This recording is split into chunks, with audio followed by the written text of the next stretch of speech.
हाँ, बिल्कुल। तो उत्तर में हमारे लंगी साहब हैं और पूरब में हमारे के बोस साहब हैं। ऐसे ही हमारे कई सारे साथी हैं जो सीनियर हैं और हम लोगों को अच्छी-अच्छी जानकारी देते रहते हैं, मैं सबको सुनता हूँ। तो आज के आयोजन को शुरू करने से पहले हम विधिवत शुरू करने के लिए माननीय तुलसीदास लांगी जी को मैं बुलाना चाहूँगा। माननीय तुलसीदास लांगी जी, संयोजक जम्मू कश्मीर। हेलो। हाँ साहब, आ रही है आवाज। आवाज आ रही है जी?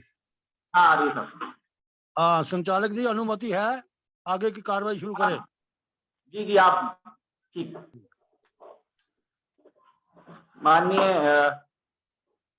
अध्यक्ष महोदय ने हमें आप परमिशन दे दी है, तो हमारे प्रोफेसर माननीय आर सी धीमान साहब, कानपुर विश्वविद्यालय उत्तर प्रदेश, जो कि प्रत्येक सोमवार को हमें संविधान के का नॉलेज, हमें ज्ञान देते हैं, हमें बताते हैं उसके बारे में।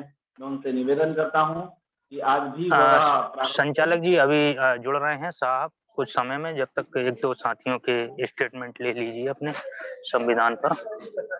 तो हमारे वरिष्ठ हैं जो जम्मू कश्मीर से हैं, माननीय तुलसीदास लांगी जी, मैं उन्हीं से ही शुरू करना चाहूंगा चर्चा कि आप ही संविधान के बारे में हम लोगों को कुछ बताएं। माननीय तुलसीदास लांगी साहब। मुझसे शुरू करा देंगे? हाँ सर, आप भी हमारे वरिष्ठ हैं सर। अच्छा अच्छा अच्छा, चलो। बहुजन समाज सभी को नमन करते हुए, बाबा साहब डॉक्टर अम्बेडकर को और माननीय कांशीराम साहब को नमन करते हुए,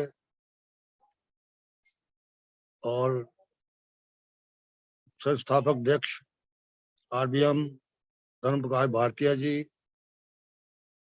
बहादुर सिंह बौद्ध जी और आज के वेबिनार में जुड़े सभी उपासक उपासनाएं और संचालक जी, आप सबको मेरा नमो बुद्धाय, जय भीम। अब जो है कॉन्स्टिट्यूशन के ऊपर धीमान साहब काफी अर्सा से जो है बड़े ज्ञान जो है अपना हमारे साथ जो है साझा कर रहे हैं और लाभार्थ हो रहे हैं।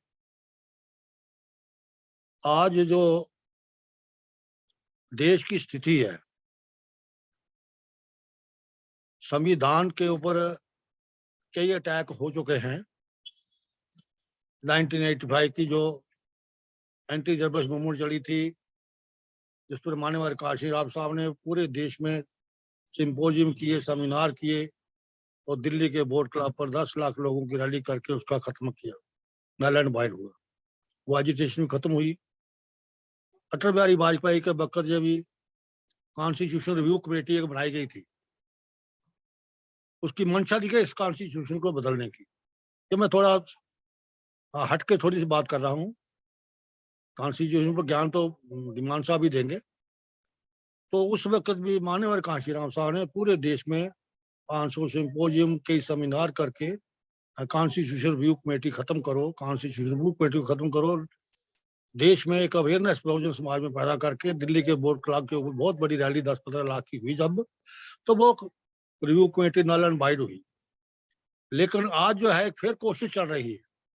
आज जो देश की सरकार है भारतीय जनता पार्टी की, जिसके पीछे आरएसएस की जो है पुष्ट बनाई है, वो फिर जो है अब दूसरे तरीके से, क्योंकि दो उनकी जो है अटेम्प्ट जो फेल हो चुकी है, इसलिए अब जो दूसरा सिलसिला बनाया है, यानी रिजर्वेशन के ऊपर टैक्स जो है, यानी प्राइवेटाइजेशन का, निजीकरण के माध्यम से कॉन्स्टिट्यूशन को यानी एक किस्म का वो दूसरे तरीके से जो है उस पर एक अटैक है कि आस्ता आस्ता जब जो रिजर्वेशन मिल रही थी, जब प्राइवेट निजीकरण हो जाएगा तो वो भी समझो किस्म की आपकी रिजर्वेशन भी खत्म है। तो ये आज जो है देश में कॉन्स्टिट्यूशन को बचाने की जरूरत है। तो इसलिए जो है जो मनोवादी ताकतें जो है वो देश में इस वक्त सरगर्म है। भारतीय जनता पार्टी के माध्यम से, इसकी आरएसएस है, दूसरी जो अलाइड उनकी फोर्सेस जो हैं, कई ऑर्गेनाइजेशन उनकी हैं, तो वो इसमें लगी हुई है। लिहाजा मैं ये समझता हूं कि आरबीएम के माध्यम से जो एक ये जो काम चला है, जैसे अभी पीछे बोध गया में प्रोग्राम हुआ था, अभी सांची में होने जा रहा है, तो ये एक किस्म का काउंटर रेवोल्यूशन है कि जो वो एफर्ट चल रही है पूरे देश में मनोवादियों की, अगर इसमें हम अपना शो ऑफ स्ट्रेंथ अच्छे ढंग से दे सकें, अच्छे ढंग से ये प्रोग्राम मीनिंगफुल और सक्सेस हो जाए, तो मैं ये समझता हूँ ये भी एक किस्म का काउंटर होगा, और इससे भी जो है मनोवादियों को जो है, जो इसके कॉन्स्टिट्यूशन के साथ छेड़छाड़ करना चाहते हैं, उनको एक करारा जवाब जो है मिल सकता है। हमारा जो आने वाला 30 अप्रैल और 1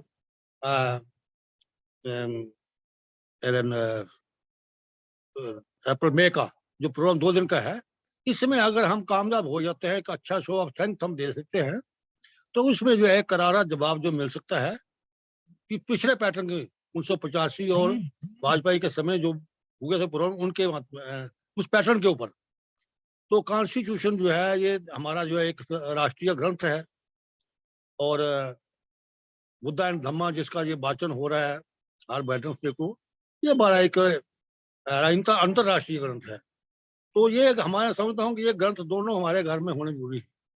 वो ज्यादा महंगे भी नहीं है, तो ये इसको खुद भी हमें स्टडी करना चाहिए। अब चूंकि कॉन्स्टिट्यूशन के एक्सपर्ट जो है, इनकी एक धारा के ऊपर जो है धीमान साहब जो अपनी ज्ञान हमें बांट रहे हैं और उससे हमें अवगत करा रहे हैं, तो मैं उनका तो बहुत बहुत आभार प्रकट करता हूँ, और मुझे उम्मीद है कि वो आगे भी इसको जारी रखेंगे।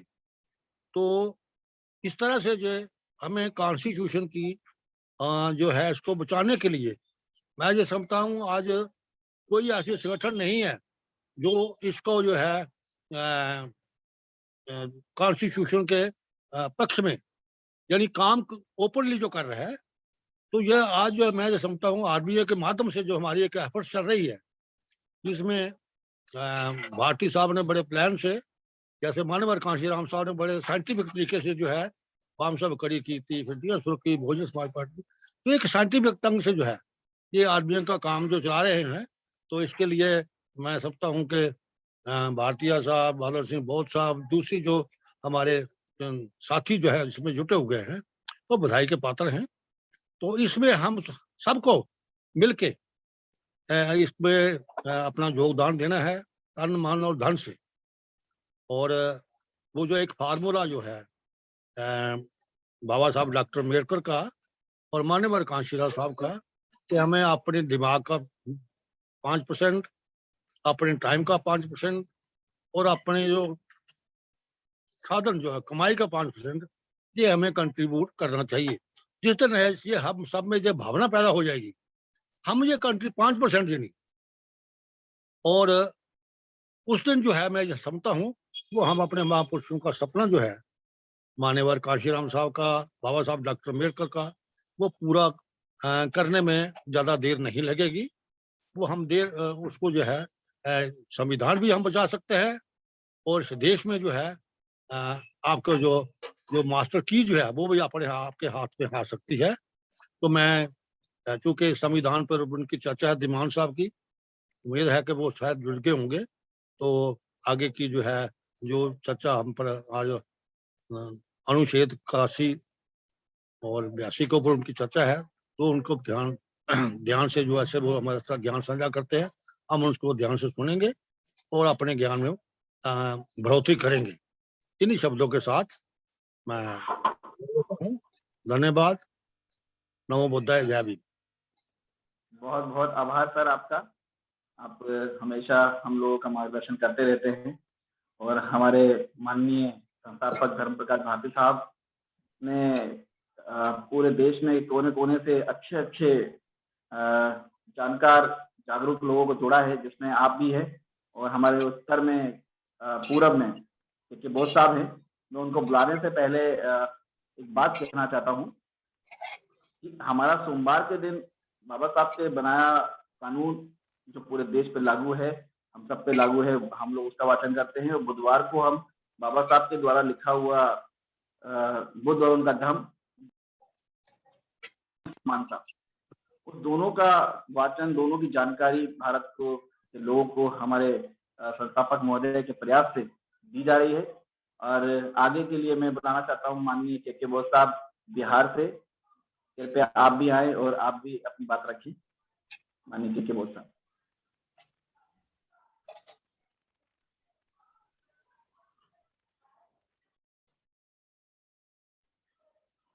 के बोस साहब।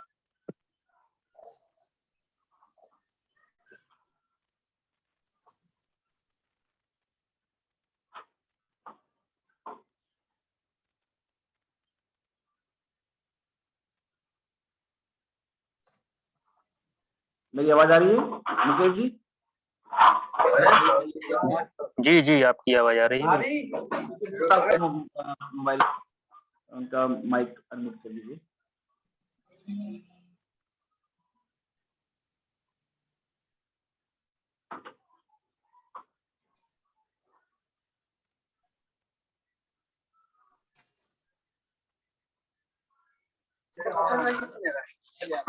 पुनः नाम का अनाउंस करें। के बोस साहब, एडवोकेट के बोस साहब।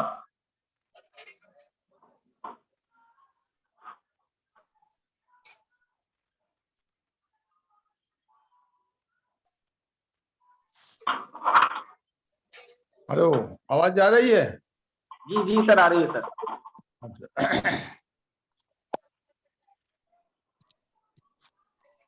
बुद्धं नमामि, धम्मं नमामि, संघं नमामि। सभी बहनों एवं भाइयों को सादर नमो बुधाय, सादर जय भीम। और अभी आज सोमवार को संविधान की चर्चा के अवसर पर आपने विशेष मौका दिया, इसके लिए आपको भी और राष्ट्रीय बौद्ध महासभा को बहुत बहुत साधुवाद। हम ऐसे संविधान की चर्चा तो धीमान साहब कर ही रहे हैं, तो जैसे अभी हम थोड़ा सा आउटलुक बता देते हैं कि संविधान जानना हमारा उद्देश्य नहीं है। हम बार बार यही बताते हैं कि एक काम होता है और काम का उद्देश्य होता है। जानकारी तो हमारा सब बहुत लोगों को हो गया है, लेकिन उसका उद्देश्य नहीं जान रहे हैं। उद्देश्य है जागृति पैदा करना, और जागृति भी काम है। उद्देश्य है हमें मान सम्मान का जीवन जीना। मानव जीवन तभी सफल होगा जब हम मान सम्मान का चिंता करेंगे और मान सम्मान पाने का हासिल का कोशिश प्रयास करेंगे। नहीं तो जानकारी तो है, उदाहरण देते हैं ताकि दिमाग में बैठ जाएगा। हर एमबीबीएस, इंडिया में जितना एमबीबीएस है, डॉक्टर है, उस सर के बाल से लेके पैर के नाखून तक पढ़ लिया, टेस्ट भी कर लिया। इसके बाद भी सत्यनारायण कथा होता है तो गोबर को गणेश कहता है। अब बताइए उस डॉक्टर को क्या बुद्धिमान बोला जाएगा? ये है, पढ़ लिया, पूरा डिग्री ले लिया, गोल्ड मेडल ले लिया, लेकिन उन्होंने अभी तक समझा नहीं कि जो स्टूल है, पखाना में कीड़ा मिल सकता है, गणेश किसी भी हालत में नहीं मिल सकता, लेकिन फिर भी माने जा रहे हैं और नमन भी कर रहे हैं। बीमारी तो ये है। ये बात मैं आपको नहीं बोल रहा हूं, यहाँ गया में मेडिकल कॉलेज है, वहां पर अम्बेडकर जयंती में हमको बुलाया गया। वहां हमने बताया कि जो एमबीबीएस गोबर को कहता है गणेश, वो कैसा एमबीबीएस? तो जागृति करना, और जागृति का दो ही पॉइंट है। पहला है कि दोस्त और दुश्मन की पहचान। तो भारत में दो खंड बना हुआ है, एक जिसको हम AC ST OBC and minority बोलते हैं, जिसको शॉर्ट में मूल निवासी या नागवंशी बोल सकते हैं, और दूसरा जो है विदेशी है। स्पष्ट बोलना पड़ेगा विदेशी।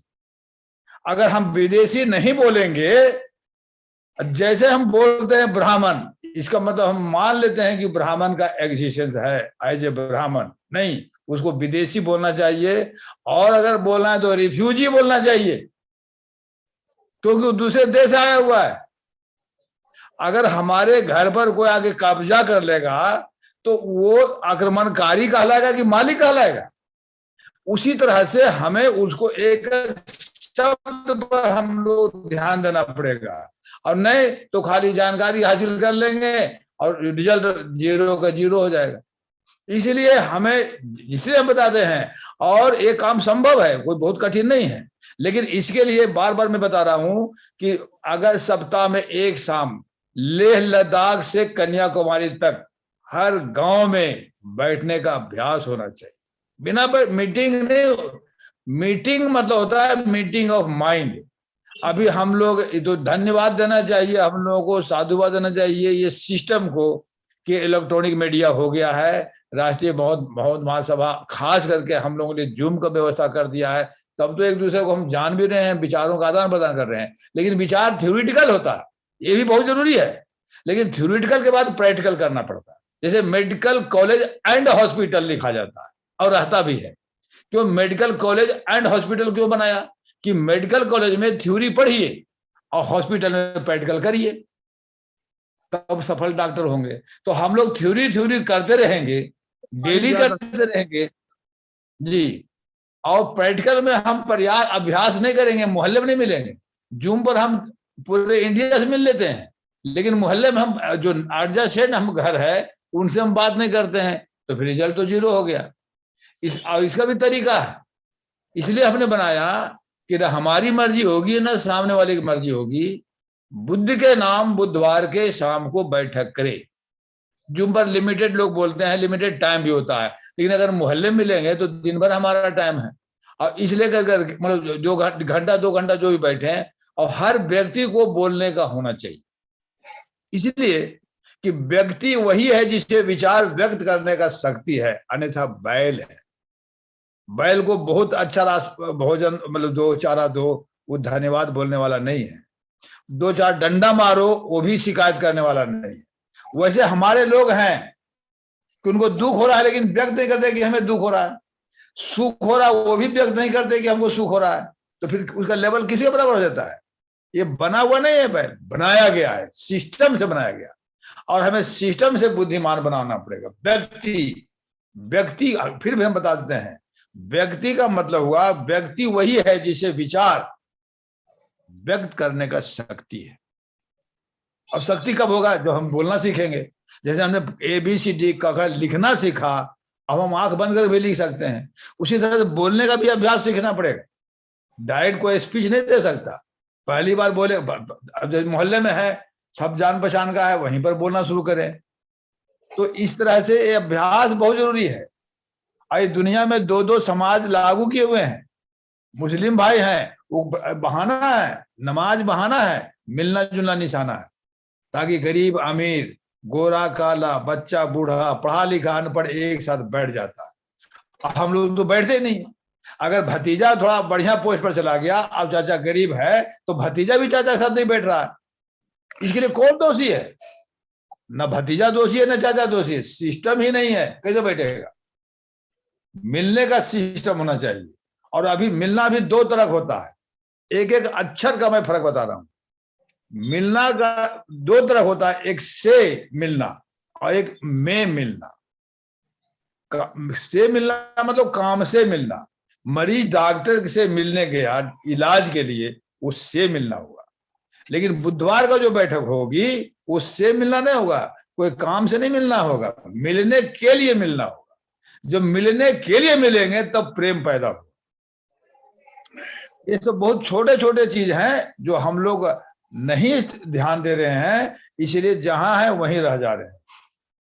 तो इसलिए करके अब ज्यादा समय हम नहीं लेना चाहेंगे, हम इतने ही बताएंगे। आप लोग बताते, रिक्वेस्ट करते हैं कि हम लोग अभ्यास करें जितना जानते हैं। प्राइमरी स्कूल में बच्चा ABCD जानता है तो उसी को रोज लिखना पड़ता है। मिडिल स्कूल में प्रतिदिन 1 पेज हिंदी 1 पेज इंग्लिश लिखना पड़ता था। क्यों? क्योंकि खाली लिखना सम काफी नहीं है, हैंड राइटिंग भी बनना चाहिए और लिखने का आदत भी होनी चाहिए।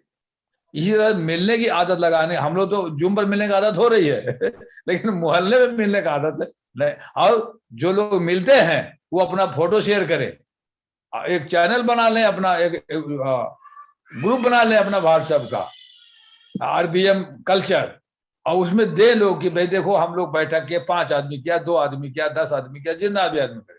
तो इससे क्या होगा कि सभी लोग मिलेंगे और एक दूसरे को देख करके प्रेरणा मिलेगा। इसी के साथ हम अपने इस विचार को विराम देते हैं। नमो बुद्धाय, जय भीम।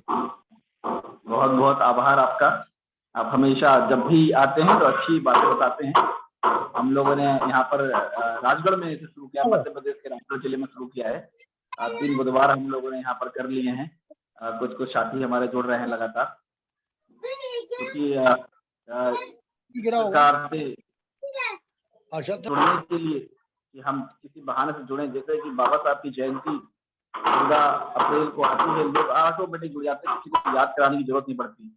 ऐसे ही जो त्योहार आते हैं तारीख 1 महीना पहले होती, लोग 1 महीना पहले तैयारी शुरू कर देते हैं उस चीज के लिए।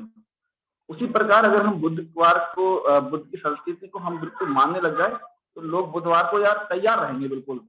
कोई भी काम उस दिन नहीं करेंगे जिस टाइम हम उस काम को रखते हैं, उस टाइम वो करेंगे ही करेंगे, वो याद में आ जाएगा। जैसे कि अधिकतर चीजें हैं, अभी 14 अप्रैल हमारा आ रहा है तो लोग तैयारी शुरू कर देते हैं, अभी से शुरू कर देंगे तैयारी।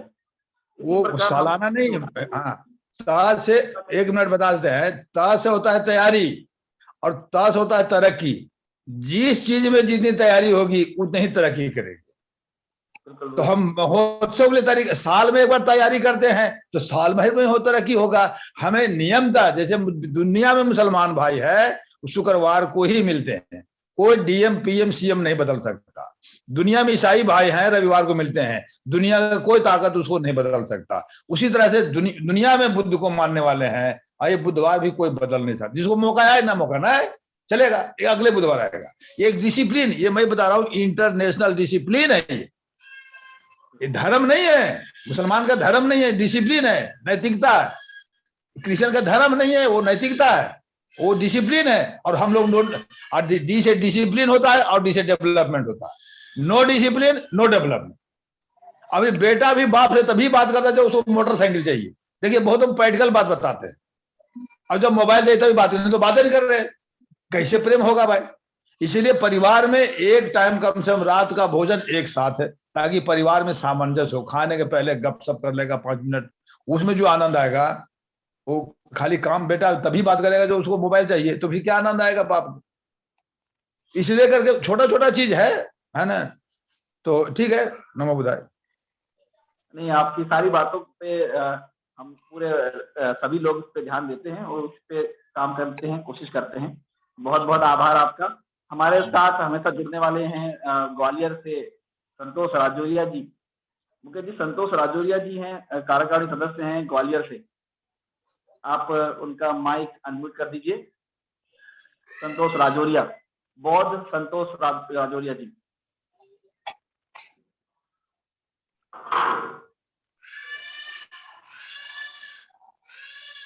मुकेश जी, मेरी आवाज सुन रहे हैं? जी जी। हाँ मुकेश जी, संतोष राजौरिया जी को बुलवाइएगा।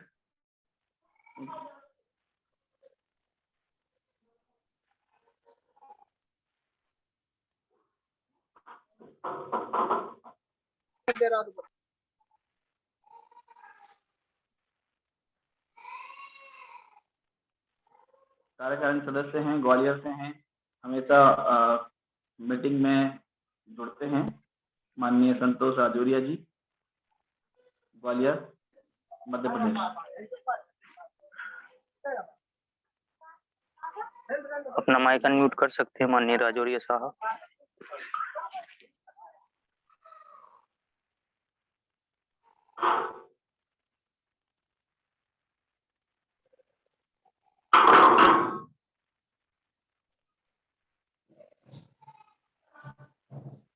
शायद नेटवर्क इशू होगा माननीय अशोक जी। नेक्स्ट BL कदम साहब हैं ग्वालियर से। जी जी जी। BL कदम साहब सहायक भी हैं और ग्वालियर से हैं और माननीय धीमान साहब भी जुड़ गए हैं।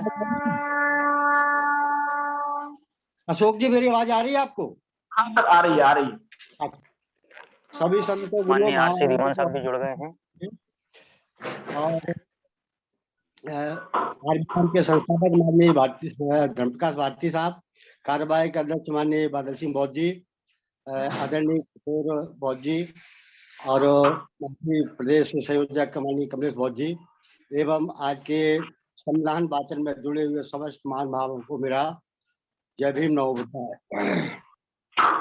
क्योंकि जैसा आज का जो विषय है संविधान वाचन का, जो हर सोमवार को होता है, उसी के संविधान के संबंध में मैं अपनी बात रखना चाहता हूँ।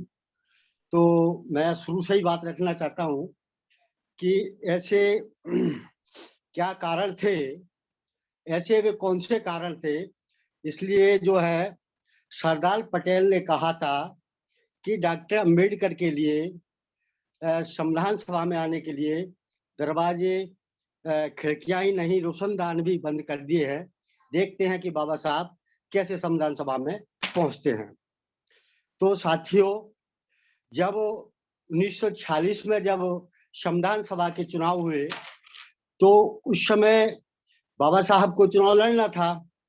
तो महाराष्ट्र में क्योंकि क्या है कि कांग्रेस की सरकार थी और पश्चिम बंगाल में मुस्लिम लीग की सरकार थी, तो ये जगन्नाथ मंडल को भली बात मालूम था कि बाबा साहब को जो है महाराष्ट्र से चुन के नहीं जाने देंगे, क्योंकि वह कांग्रेस के लोग हैं।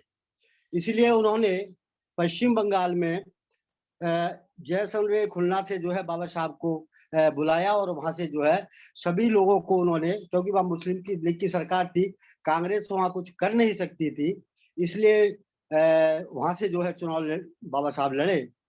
तो एक सीट से तो खुद जगन्नाथ मंडल लड़े और दूसरे सीट से जो है बाबा साहब लड़े, लेकिन बाबा साहब भी जो है जीते और जगन्नाथ मंडल भी जीते। जब जीते तो उनको पता लगा कि बाबा साहब तो जीत गए हैं, तो उन्होंने रातों रात जो है पाकिस्तान का बंटवारा किया और वो क्षेत्र जो है दोनों जो है पाकिस्तान को दे दिए जो बाबा साहब जीते थे। लेकिन जबकि शर्त ये थी कि जो वो क्षेत्र जहाँ की आबादी 50% से ऊपर मुस्लिमों की होगी वो क्षेत्र पाकिस्तान जाएंगे, और जो 50% से कम जहाँ मुस्लिम होंगे या हिंदू होंगे वो क्षेत्र जो है भारत में रहेगा। लेकिन वो उल्टा हुआ कि जहाँ ज्यादा थे हिंदू लोग तो वो क्षेत्र भी पाकिस्तान को दे दिया। तो ये कांग्रेस की बहुत बड़ी चाल थी बाबा साहब के साथ में। तो हुआ ये कि बाबा साहब ने तो इस्तीफा दे दिया, क्योंकि वो तो महाराष्ट्र से चुन के गए थे, और मजबूरी ये थी जगन्नाथ मंडल के साथ में, क्योंकि वो वहीं के निवासी थे, तो उनको मजबूरी में जो है पाकिस्तान जाना पड़ा। तो जब हमारा संविधान बना तो संविधान बनने के लिए जब चुनाव हुए तो 196 लोग जो है पूरे देश से चुन के जो है संविधान सभा में पहुंचे। तो उस समय 3 समितियों के बारे में विशेषकर मैं चर्चा करना चाहूंगा, और 3 समितियां जो महत्वपूर्ण समिति हैं। पहली जो है संविधान सभा का अध्यक्ष जो है डॉक्टर राजेंद्र प्रसाद बने। दूसरी समिति जो सलाहकार समिति बनी तो उसमें सरदार पटेल को बनाया गया, और तीसरी समिति जो है प्रारूप समिति बनी, इसमें जो है बाबा साहब को अध्यक्ष बनाया गया। अब बाबा साहब को जब प्रारूप समिति में 7 लोग थे, अब बाबा साहब से 7 लोग थे, उन 7 लोगों में जो है हमें उनके नाम भी जो है सबके आना चाहिए। तो डॉक्टर अम्बेडकर अध्यक्ष थे, BL मित्रा साहब थे, KL मुंशी थे, और अल्लादी कृष्णा स्वामी अय्यर, और सैयद मोहम्मद शाहदुल्ला, और DP खेतार, और NG अयंगर। तो इनको एक नाम याद करने के लिए एक ट्रैक है कि जो है हम लोगों को सबको मालूम होना चाहिए, इनके नाम भी याद होना चाहिए। डॉक्टर अंबेडकर अपने छठे मित्र मुंशी कृष्णा के साथ खेत पर आए।